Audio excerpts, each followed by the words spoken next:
आज हम आपको बताएंगे भगवान शिव ने क्यों किया था कृष्ण के मित्र सुदामा का वध। गोकुलवासी श्री कृष्ण के मित्र सुदामा अपनी मित्रता की वजह से शास्त्रों में जाने जाते हैं। शांत व सरल स्वभाव कृष्ण के हृदय में एक अलग ही छवि बनाने वाली सुदामा को दुनिया मित्रता के प्रतिरूप के रूप में याद करती है, लेकिन इनका एक रूप ऐसा भी था जिसकी वजह से भगवान शिव ने उनका वध किया था।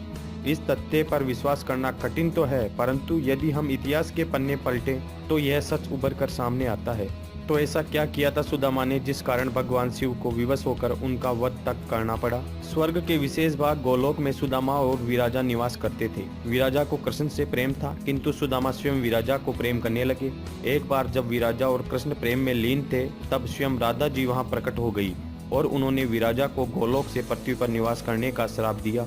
इसके बाद किसी कारणवश राधा जी ने सुदामा को भी श्राप दे दिया, जिससे उन्हें गोलोक से पृथ्वी पर आना पड़ा। मृत्यु के पश्चात सुदामा का जन्म राक्षस राज दंभ के यहाँ शंखचूर्ण के रूप में हुआ तथा विराजा का जन्म धर्मध्वज के यहाँ तुलसी के रूप में हुआ। माँ तुलसी के विवाह के पश्चात शंखचूर्ण उनके साथ अपनी राजधानी वापस लौट आए। कहा जाता है कि शंखचूर्ण को भगवान ब्रह्मा का वरदान प्राप्त था और उन्होंने शंखचूर्ण की रक्षा के लिए उन्हें एक कवच दिया था और साथ ही यह भी कहा था कि जब तक तुलसी तुम पर विश्वास करेगी तब तक तुम्हें कोई जीत नहीं पाएगा।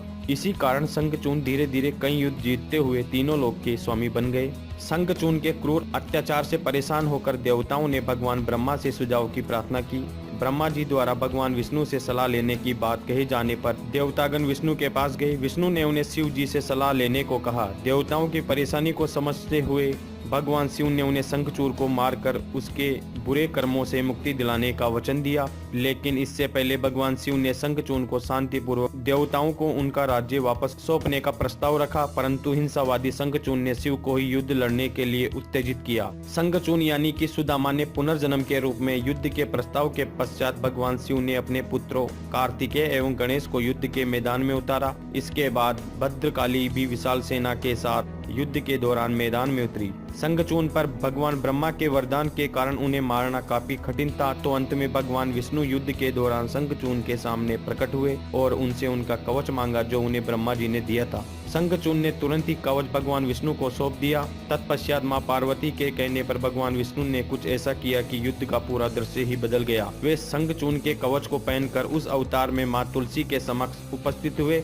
उनके रूप को देखकर माँ तुलसी उन्हें अपना पति मान बैठी और बेहद प्रसन्नता से उनका आदर सत्कार किया, जिस कारण माँ तुलसी का पातिव्रत्य खंडित हो गया। शंखचूर्ण की शक्ति उनके पत्नी के पातिव्रत्य पर स्थित थी, किंतु इस घटना के पश्चात वह शक्ति निष्प्रभावी हो गई। वरदान की शक्ति के समापन पर भगवान शिव ने शंखचूर्ण का वध कर देवताओं ने उसके अत्याचार से मुक्त किया। तो इस प्रकार सुदामा के पूर्व जन्म के अवतरण शंखचूर्ण का विनाश भगवान शिव के हाथों संपन्न हुआ था। विष्णु द्वारा चले जाने पर तुलसी जी ने उन्हें पत्थर बन जाने का श्राप दिया। तुलसी के रुदन से प्रभावित भगवान विष्णु द्वारा भगवान शिव से मुक्ति की प्रार्थना की गई। तब शिव ने तुलसी को विष्णु प्रिया बनने का वरदान दिया तथा यह कहा कि जहाँ तुलसी की पूजा होगी वही पत्थर रूपी विष्णु की शालिग्राम के रूप में पूजा होगी। इसलिए आज भी तुलसी और शालिग्राम की एक साथ उपस्थिति और पूजा अनिवार्य रूप से प्रचलित है। आशा है मेरे द्वारा दी गई जानकारी आपको पसंद आई होगी। ऐसी ही रोचक जानकारी के लिए हमारा चैनल सब्सक्राइब करें और अपने सुझाव हमें कमेंट बॉक्स में दें। धन्यवाद।